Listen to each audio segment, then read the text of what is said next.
name is Abby Maloney, and this is Invest Insights, where we interview thought leaders who are shaping our communities today.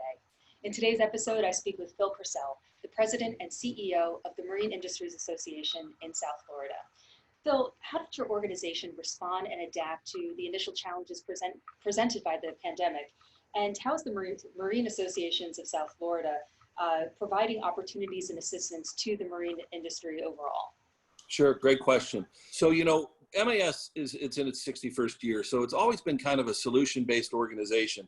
And so in January, and I kind of got to lead into it this way, because in January, I sat with a lot of leaders in the industry and asked them, hey, what do you think? What's 2020 look like? And it was either flat or down. And so they weren't sitting here going, it's an election year, there's a lot of moving parts. We've had a really strong economy, and equally important, the industry's benefited. So then you look and you kind of knew, based on signs of automobile sales and everything else, that we were in a recession in February, right? And so that was weighing heavy. And then you walk into March and you start seeing what's going on the West Coast, what's going on in China, and they're shutting down Wuhan and they're doing all these things. And then you realize how global this thing's really starting to spread. So we acted really quickly in terms of our organization.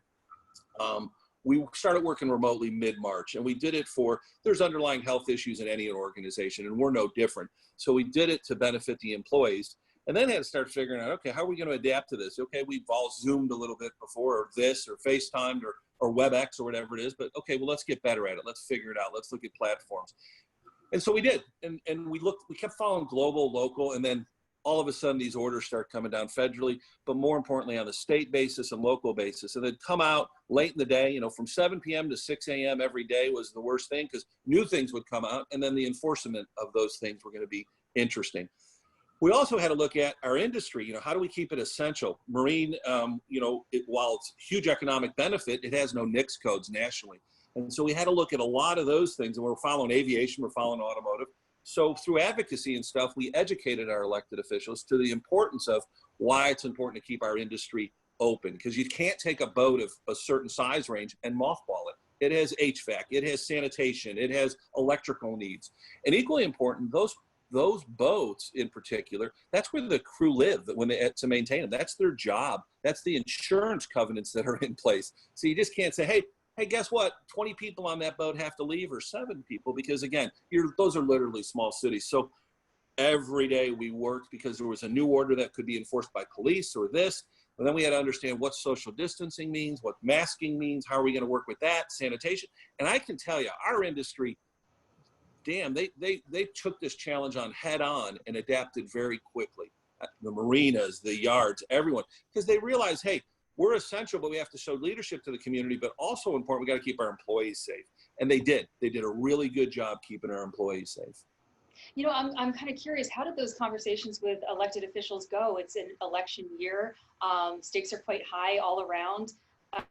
What did it kind of feel like when you were speaking with them?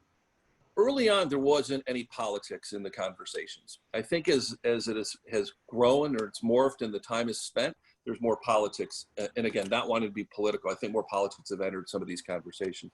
But initially we had to educate, an attorney that works for a county or works for a city manager or a county manager. We had to educate them in terms of what our industry is, who it serves. And again, keep in mind, the industry pays 16% higher than the state average.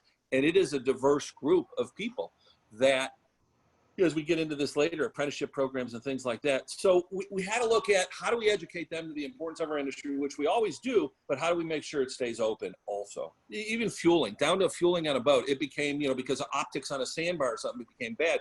But as you know, outdoor recreation, whether it was RVs, climbing, boats, zoomed through this pandemic. And equally important, it's 2.2% of the GDP. You mentioned the apprenticeship program that you have, and I wanted to ask about the Yacht Service Technician Apprentice Program and how you have adapted it given the pandemic climate. So what we are finding, again, as people age out, a lot of people in our industry look a lot like me.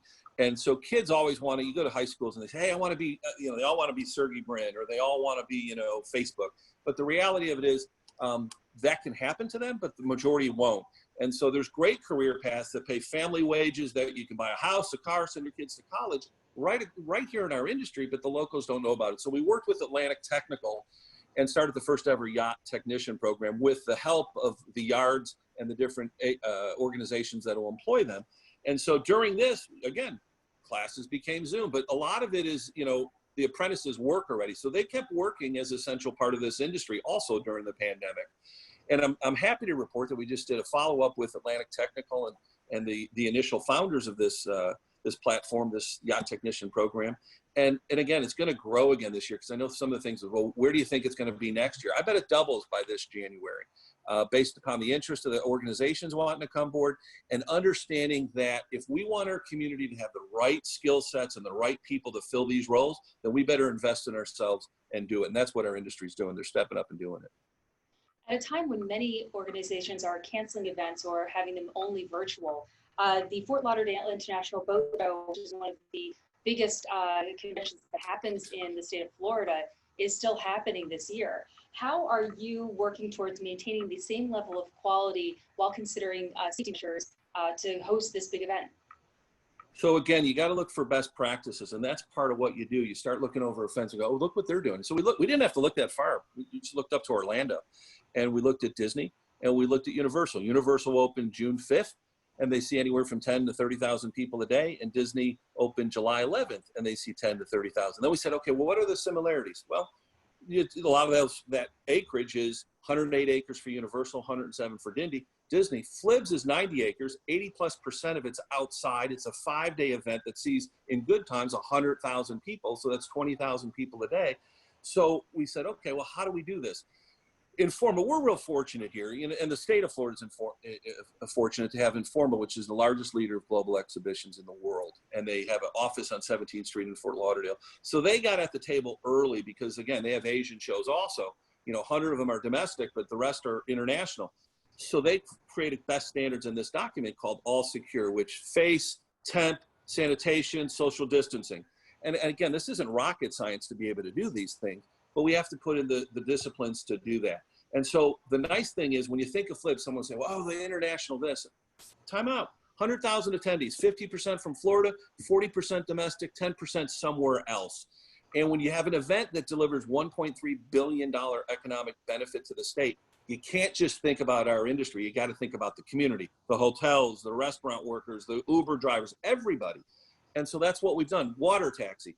That's what we've done here is it's not just about our industry to get this off, but it's a best practice that anyone can use. And you can't compare it to a concert. You can't compare it to these other things. You look at stadiums, they're seeing 13,000 people, in a stadium that's smaller in the physical sense than the 90 acres of Flibs. between Informa, ourselves, and the willingness of the public, they're going to grocery stores, they're going to hardware stores, they're going to malls. And, you know, even our tents as an example, the average store that I described, whether a grocery or a place you get tools, they recycle their air once every 6 hours.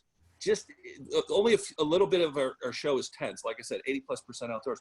It will recycle the air once an hour using HEPA filters. So there's nothing out that currently people are going out in that's going to deliver that type of efficiency.